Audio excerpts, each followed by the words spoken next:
हर रोज एक नई कहानी देखने के लिए चैनल को सब्सक्राइब करें और बेल आइकन दबाना ना भूलें। विमला हर दिन की तरह आज भी पूजा करके अपनी बहू को किचन में प्रसाद देने जाती है। तभी वो देखती है दूध उबल रहा है और सीमा अंगूर खाने में लगी हुई है। तभी विमला अपनी बहू से कहती है, बहू तुझे क्या हो गया है? दूध उबल रहा है लेकिन तू तो अंगूर खाने में लगी है। अरे माँ जी, मैंने तो ध्यान ही नहीं दिया।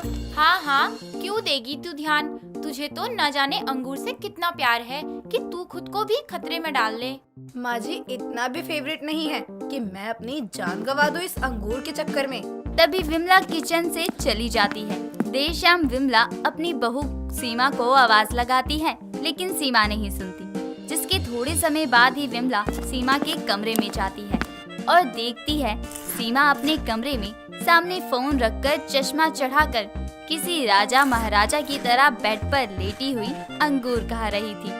ये देखकर विमला अपनी बहू सीमा से कहती है, वाह बहू वाह, मैं नीचे तुझे कब से आवाज लगा रही हूँ और ये तू है यहाँ अपनी वीडियो बनाने में लगी है, वो भी अंगूरों के साथ। माँ जी, वो तो मैं बस ऐसे ही टाइम पास कर रही थी। हाँ, क्यों नहीं। तू और ये अंगूर अब इंसानों के साथ टाइम पास करने की जगह तो इन अंगूरों के साथ समय बिता रही है। क्या करूँ माँ, आप तो कांता आंटी के साथ बैठ जाते हो और मैं कहीं जाते ही नहीं। बहू तेरा ये ड्रामा खत्म हो गया हो तो अब जाकर मेरे लिए चाय बना दे। तभी सीमा रसोई में चली जाती है। सीमा को अंगूर बहुत पसंद थे। वो अंगूर के साथ किसी भी तरह का भेदभाव नहीं करती थी, बल्कि सीमा तो कहीं भी जाती तो अपने पल्लू में अंगूर बांध कर ले जाया करती। एक रोज सीमा मार्केट जा रही थी। तभी सीमा को रास्ते में कांता मिलती है, जो सीमा को देखकर कहती है, बहू कहाँ को जा रही है? विमला नहीं आई साथ? सीमा कुछ नहीं कहती, क्योंकि उसने तो अपने मुंह में अंगूर ठूस रखे थे, जिससे वो बोलना तो चाहती है लेकिन बोल नहीं पाती। ये देखकर कांता सीमा से कहती है, बहू बस रहने दे, जा बहू, तुझे लेट होगा मार्केट जाने में।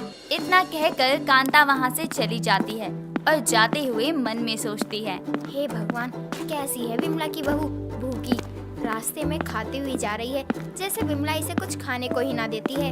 ये कहकर कांता जब अपने घर पहुँचती है तो उसे दरवाजे पर विमला बैठी हुई मिलती है, जिसे देखकर कांता उससे कहती है, विमला तू नहीं गई अपनी बहू के साथ मार्केट? अभी मुझे रास्ते में बहू मिली थी तेरी। अच्छा, मैं कहाँ ही जाती हूँ, वो ही चली जाया करती है। वैसे एक बात बोलूँ तो तेरी बहू को देखकर मुझे ऐसा लगता है ना जाने वो कितने जन्म की भूखी हो। तू ऐसे क्यों कह रही है मेरी बहू के बारे में? अरे ऐसे अंगूर की पोटली बांध रखी थी अपनी पल्लू में तेरी बहू ने, और मुंह में तो ऐसे अंगूर ठूस रखे थे कि उससे बोला ही ना जा रहा था। और मैंने कहा बहू कहाँ जा रही है, तो उससे बोला भी नहीं गया। हे भगवान, ये लड़की न जाने कहाँ से मेरी किस्मत में आ गई है। वो तो मैं थी तो कुछ नहीं कहा, लेकिन कोई और तेरी बहू को ऐसे देख लेता तो तेरे ही घर की बेइज्जती होती ना। सही कह रही है तू कांता, आने दे आज उसे घर, फिर बताती हूँ उसे। देर शाम मार्केट से सीमा भी घर आती है और आते ही अपनी सास से कहती है, माँ जी, आपको पता है आज तो मार्केट में अंगूर बहुत सस्ते मिल गए हैं। ले आई फिर से नाक कटवाने के लिए इसे। ये क्या कह रही हो माँ जी आप? अंगूर से भरा किसी की नाक क्यों कटेगी? ऐसे कटेगी जैसे तू मार्केट में अंगूर ठूसते हुए जाती है और लोगों के जवाब के बदले तेरे मुंह से अंगूर गिरते हैं, ऐसे कटेगी नाक मेरी।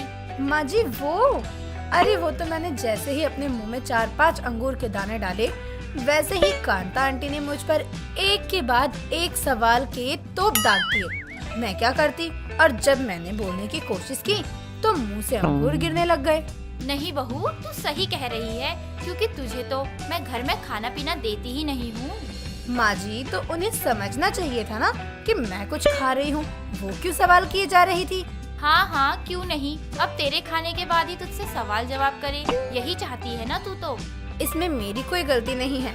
इस बात को भी कई दिन बीत जाते हैं और तभी एक सुबह उठकर सीमा पेट दर्द से चिल्लाने लगती है और विमला भी सीमा की आवाज सुनकर उसके कमरे में जाती है और सीमा से कहती है, बहू क्यों सुबह सुबह चिल्ला रही है और अपना गला फाड़ रही है? माँ जी, पेट में बहुत दर्द हो रहा है अचानक से। क्यों, क्या हुआ? क्या खा लिया था जो पेट में दर्द हो रहा है। विमला सीमा के लिए डॉक्टर को बुलाती है। डॉक्टर भी सीमा को चेक करने के बाद विमला से कहता है, अन्न का एक भी दाना अगर पेट में नहीं जाएगा तो पेट दर्द ही होगा। अंगूर सर्दियों में नुकसान तो नहीं करते, लेकिन लिमिट से ज्यादा खाने से तो नुकसान होगा ही। तो कोई भी चीज लिमिट में खानी चाहिए। लो कर लो बात। डॉक्टर साहब, मैं तो इसे समझा कर पागल हो चुकी हूँ ना। ये अंगूर खाना छोड़ेगी ना, इसके सर से मुसीबत जाएगी। इसमें भी आप अंगूरों को दोष दे रहे हो, ये तो गलत है ना माँ जी। माँ जी गलत नहीं है, मगर आप लिमिट में अंगूर खाया करें। खाना भी खाना जरूरी है। सीमा अगले दिन से ही फिर अंगूर खाने बैठ जाती है।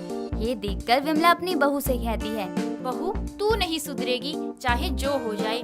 कल तक तो तू पेट के दर्द से मर रही थी और आज तूने फिर से अंगूर खाने शुरू कर दिए। माँ जी, मुझे अंगूर इतने पसंद हैं कि मैं जब भी उन्हें देखती हूँ तो मुझसे रहा ही नहीं जाता।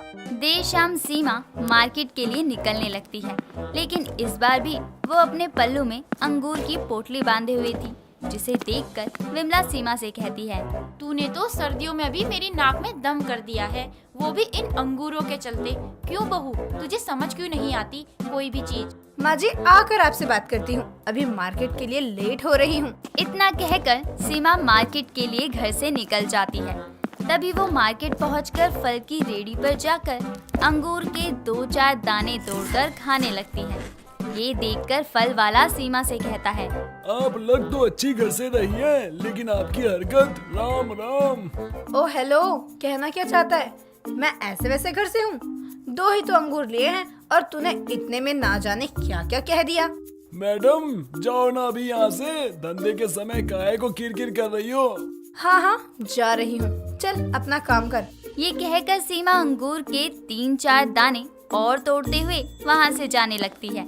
तभी फल वाला फिर सीमा से कहता है, बड़ी अजीब हो मैडम, आप तो इतना कुछ बोल दिया तब भी आपको शर्म नहीं आ रही। लो ये मेरी तरफ से ये भी ले लो और जाओ।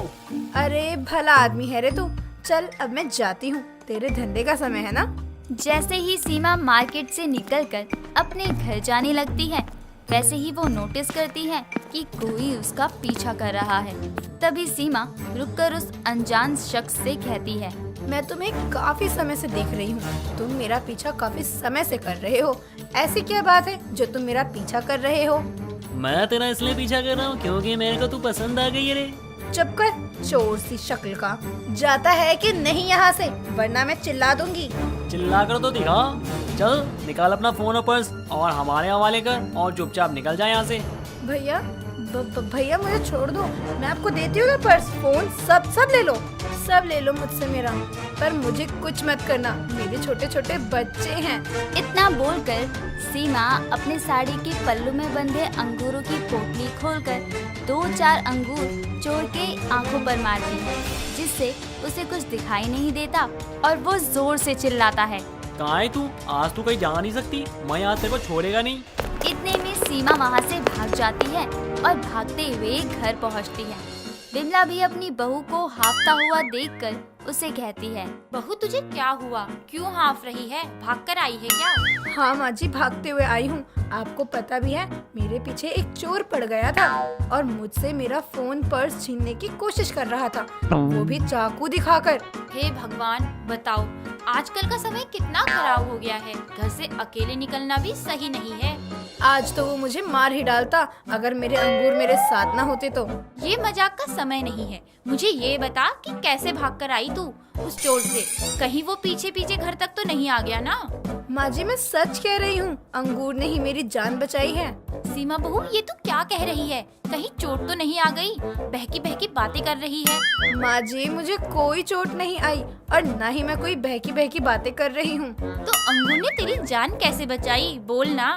मैंने अपने पल्लू में अंगूर की पोटली बांधी हुई थी और जैसे ही चोर ने मेरा पीछा किया तो मैंने अपनी पोटली खोली और अंगूर उठा के मैंने चोर के सीधा मुंह पे फेंक मारा, जिस वजह से उनकी आंखों में लग गया और मैं वहाँ से भाग गई। अच्छा ऐसा क्या, चल तेरे अंगूर ने कुछ तो अच्छा किया ना।